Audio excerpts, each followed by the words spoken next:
Pelatih Australia berkata, Indonesia telah berkembang ke level tinggi dalam beberapa tahun terakhir dan kami akan menghadapi laga yang lebih sulit pada September. Kami pernah bertemu mereka di Piala Asia dan kami mewaspadai mereka sebagai sebuah tim. Timnas Indonesia dan Australia kembali bertemu setelah sebelumnya keduanya bertemu di Piala Asia babak 16 besar dan ketika itu mereka kalah 4-0. Kini kedua tim akan kembali bertemu di kualifikasi Piala Dunia round 3. Seperti inilah komentar supporter untuk Australia dan Timnas Indonesia. Hati-hati Pesawar ini jangan terlena. Mau ngomong kayak apa, kita kemarin masih dibantai 4-0 ya. Itu hanya kebetulan saja mereka saat itu. Kita belum ada Jay, Verdong, dan Haye. Kali ini bakal berbeda lagi situasi. Situasi akan sama saja kalau lini depan nggak bisa cetak gol. Makanya PSSI lagi nyari pemain keturunan yang striker. Ya betul, tambahan 2 golnya pun di menit akhir pertandingan. Seandainya pertandingan itu penyerang, timnas bisa ngegolin, pertahanan pun bisa fokus sampai pertandingan berakhir. Tapi malah kesusahan mencari gol, penyeimbang. Lama-kelamaan frustasi juga, tapi sekarang pede dengan lini belakang sekarang. Aslinya keren parah pas lawan Australia di Piala Asia kemarin, cuma sayang 4-0. Cuma kebetulan saja mereka karena blunder di sisi belakang kita. Nanti bakal berbeda lagi situasi, sudah ada Jay, Haye, dan Verdong. Belum lagi 3 tambahan pemain keturunan yang akan diproses. Nggak bakal begitu kalau kipernya tinggi, bola atas Hernando kalah, terus jadilah 4-0. Indonesia mulai disegani. Jangan terlena, Australia masih lebih bagus dari Indonesia. Dia pernah bilang gini, malah secara halus habis ketemu di Piala Asia dia bilang kalau Indonesia nggak main bagus gitu, mungkin bakal lebih dari 4 gol mereka menang. Komposisi pemain sekarang dengan waktu itu sudah banyak berbeda. Sekarang Indonesia sudah ada beberapa pemain tambahan. Merendahkan dengan cara halus, padahal dalam hati Arnold, Indonesia tim paling mudah dibanding tim-tim lain.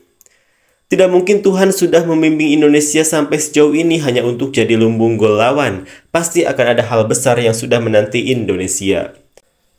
Australia yang berbahaya itu ke efektivitasnya.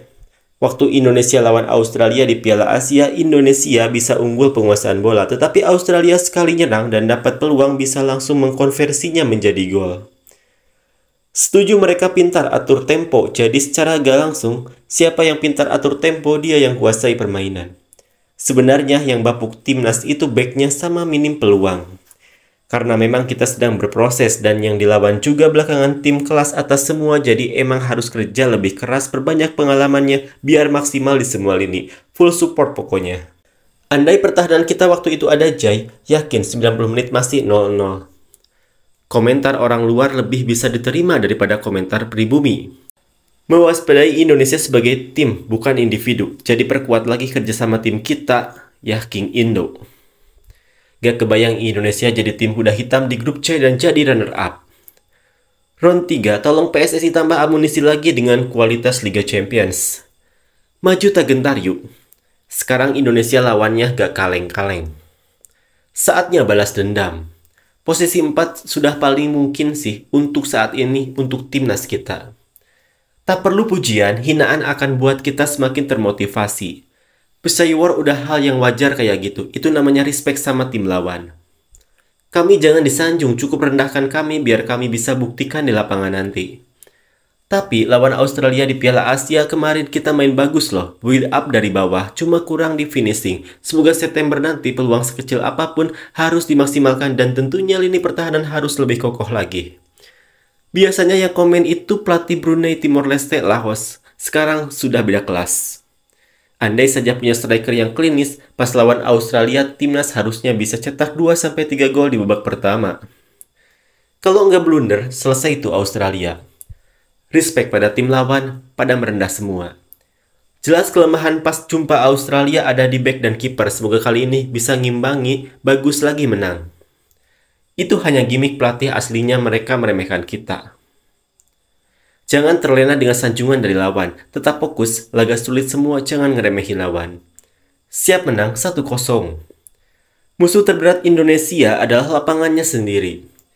Gini ya, punya timnas yang benar-benar diperhitungkan sama negara langganan Piala Dunia. Pas di Asian Cup kemarin Indonesia bisa mengimbangi bahkan enggak bermain bertahan tapi bermain menyerang. Hanya saja kemarin timnas kurang jam terbang dan juga kedalaman skuad yang kayak jurang di lapangan, banyak pemain diaspora sementara di bench pemain-pemain Liga 1. Gapnya lumayan jauh. Andai waktu itu 26 pemain yang dibawa antara inti sama cadangan sama, bakalan lain cerita. Peluang Indonesia lolos menurut performa terakhir tim lawan. Pertama, Jepang sedang anjlok, bahkan mereka gugur di 8 besar AFC Senior. Kedua, Australia sedang anjlok, gugur juga di 8 besar AFC Senior, bahkan kalah ball possession dari Indonesia. Ketiga, Arab Saudi masih proses penyesuaian strategi dan pelatih baru, bahkan gugur di 16 besar AFC Senior. Keempat, Bahrain mungkin hanya satu level di atas Indonesia, gugur juga di 16 besar, kalah dari Jepang 3-1. Kelima, Cina mungkin selevel dengan Indonesia, peringkat 3 di klasemen dengan hanya 2 poin.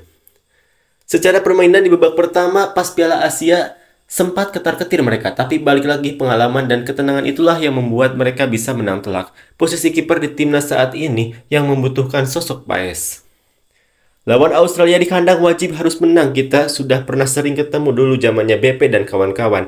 Timnas era Piala Asia 2007 kita friendly match di kandang mereka, Australia cuma kalah 1-0. Sekarang timnas kita sudah kuat, ditambah pemain-pemain keturunan yang berkualitas. Masa kita masih mau mudah dikalahin lagi? Come on Garuda, kita bisa jinakin negeri kangguru. Kalau berkaca dari Piala Asia, kita sudah bisa pegang bola lawan Australia, tinggal depannya supaya bisa lebih mematikan dan belakang nggak buat blunder-blunder lagi. Asal kompak mainnya bisa cetak gol sebanyak-banyaknya, udah aman kita menang lolos. Yang penting bermain sebagai tim, jangan ada yang egois dan mampu memanfaatkan peluang sekecil apapun. Kenapa tim-tim besar malahan respeknya tinggi ketimbang tetangga sebelah yang selalu jatuhin?